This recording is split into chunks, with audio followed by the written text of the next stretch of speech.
September 11th happened, and I just absolutely felt compelled to go into the service. And that was really the first place that I ever felt connected, so to speak. Like I was part of something bigger than myself. I'd gotten out of the Marines in 2006. I never, ever imagined that I would be a farmer. A few generations ago, Grandpa Huffman was a farmer, and I remember being on the tractor with him as a young boy. And it always kind of stuck with me, and it all started with me, with my family and my girls.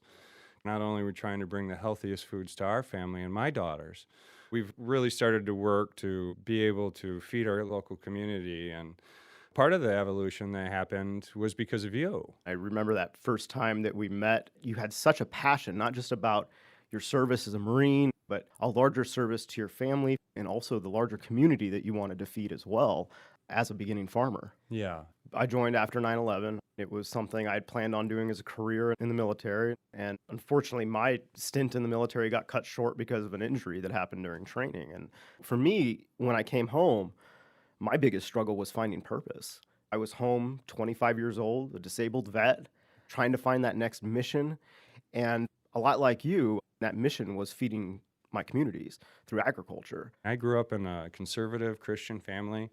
I was kind of raised my whole life, with SNAP benefits and stuff like that being a weakness. But if you're in Flint, Michigan, and you don't have access to healthy and good food, you're forced to go to convenience stores. You're looking through beer and chips to find something that's healthy for your kids. Out of all the veterans I've ever worked with within the state, and I mean, there's been hundreds, you were focused on reaching the most vulnerable by making sure that your farm could accept SNAP benefits so that those women and children and men that have been affected by the lead crisis in Flint, they would have access to that healthy, fresh food.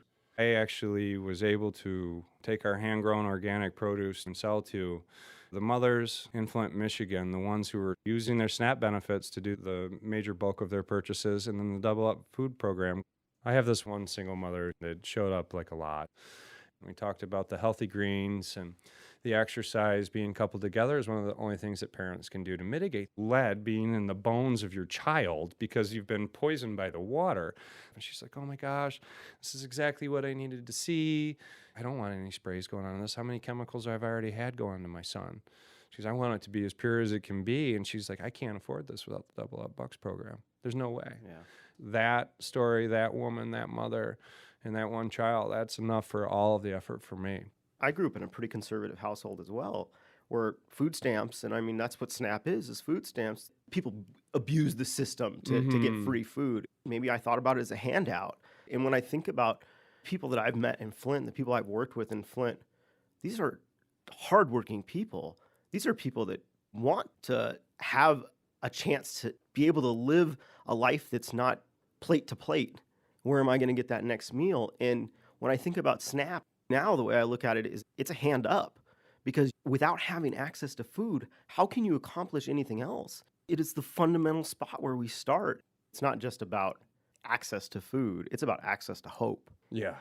I just want to say, for all that you do for your community, for your family, as a friend of mine, thank you for being the Marine you are and being willing to stand up just like always when others may not. Yeah, well, you have been a blessing to my family, my farm, and the work that we're doing. Thank you, sir.